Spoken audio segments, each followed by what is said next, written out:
All right, so I'd like to talk today about a few advancements that have happened that have helped improve the safety and quality of life of just human society in general. I want to go way back to 400 BC.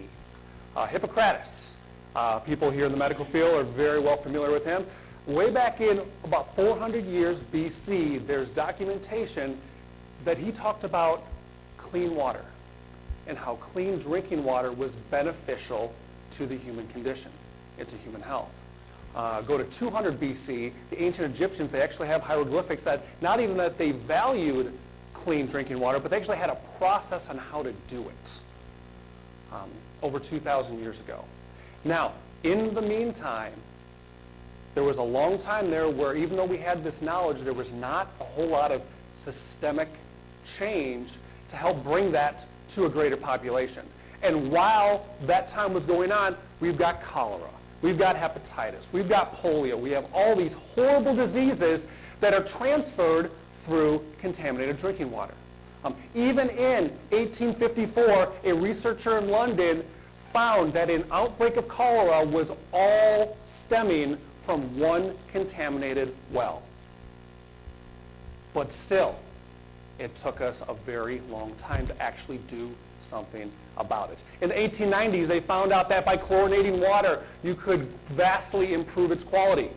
And in 1908, Jersey City, New Jersey was the first city in the United States to actually actively try to give clean water to its citizens. Now, coincidentally enough, that was actually challenged in court. There were people that did not want the city doing those things to the water. Fortunately, the courts ruled in favor that it was for the common good of the city, and they allowed it to happen. Even though we had that in 1908. And in 1914, the federal government did first step in and talked about there should be some maximum levels of contamination for drinking water because of all the evidence that's shown that it's beneficial to have clean drinking water. It wasn't until 1974 when the Safe Water Drinking Act was passed, and now they were actually taking clean water seriously. We had knowledge for over 2,000 years, and it wasn't until 1974 when the United States as a whole actually took it upon ourselves to provide clean, safe drinking water consistently to all of our citizens. Let's look at electricity. Electricity first was used for light. As wood and gas, it was not, those were much unsafer options, much more dangerous, much less efficient. In 1878, at an exhibition in Paris, there was a 7-mile-long circuit of electric lights that were there. To give us a little bit more credit here, in 1879, San Francisco actually had a circuit in existence and operation that was a little bit over 2 miles long. However, it was not until the 1940s that the Federal Power Commission, which was a federal agency at the time, had to put extreme political pressure on the electric companies to A, make rates reasonable, and B, to extend that ability for electricity to rural areas so that it could benefit everyone. So unfortunately, in the United States, we have a history of, everyone knows the phrase, it takes a long time to turn a large ship. Change has not happened quickly. Okay. These are two examples from the 20th century. I like to venture out a 21st century, and I make the position that Wi-Fi is our next challenge. Wi-Fi for all. Just like now we have clean drinking water for all, we have electricity for all, we have, or we need to have Wi-Fi for all. Let's talk about that. This right here, anybody who works in K-12 educations know that students do not go anywhere without this. And notice that I said Wi-Fi. It's not just about internet access, but wireless internet access. Why is this so important to students? This is important for two reasons. One, this is their ability to communicate. Okay. Social media, we all know the positives and negatives of it, but that's how they communicate with each other more and more frequently with today's youth. It's through the social media with the wireless capability. I was at school once. A student was looking for another student, couldn't find him. I said, hey, can you text that student? No, I don't have their number, but I'll just Snapchat them. Okay. And at first I thought, that's really odd that that's the way it works. But then as I thought about it a little bit more, I actually have a colleague in this room. We correspond quite a bit. We don't have each other's number. We use Facebook Messenger.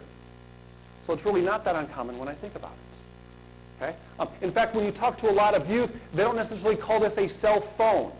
They call it their cell or their mobile device. We think of it as a phone. They don't. This is also their way to access information. Information is power. Information is being created and distributed at a faster rate than any point in time in human history.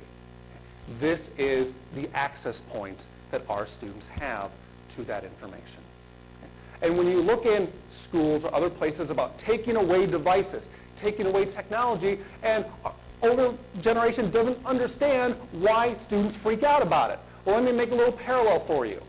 When I was growing up and I was a teenager, we had the dial-up internet. And when there were nights when my mom and dad had to be on the internet to work, and therefore I could not call my friends, and how that was the end of the world.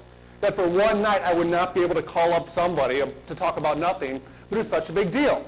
Okay, go back a little bit further. If that morning paper did not show up on the front door on a consistent basis, how that threw people into hysteria.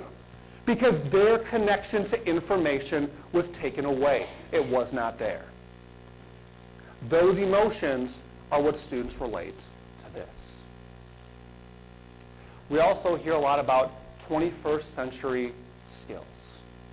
And we're supposed to be educating people with and for as they grow into the 21st century.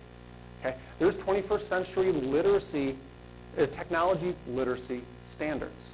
That's not about pulling up a computer and using Microsoft Word. It's all the different things that internet connection Wi-Fi enable people to do. The ability to access information, the ability to analyze data, the ability to create new things. Okay? It all has Wi-Fi tapped into it. Now, the idea of Wi-Fi for all is not a new thing. In fact, those conversations have been going on for about a decade. And there have been many different attempts to do this at a wider scale level. We have wireless municipal networks. We have WiMAX. We have 4G LTE. All these different systems that have varying degrees of effectiveness when you look at speed, mobility, and cost. Some have worked, some have not, but it's progress that we're making. And today, there are dozens of cities around the world, including many in the United States, where either the entire city or portions of the city have open wireless internet access for anyone who happens to be there. Okay? Even here in Des Moines, the superintendent of Des Moines Public Schools has stated that he has a goal of having wireless internet access for all DMPS students 24/7. Now, they're starting to play around with having some neighborhood community hotspots. So bring that, it's not the end goal, but at least it's a start. Okay? And my charge for this is that we need to start looking at this and start looking at it with a greater sense of urgency. Yes, there have been some missteps, some things that haven't worked, but this is something that we need to take on, we need to champion, we need to make this a priority going forward.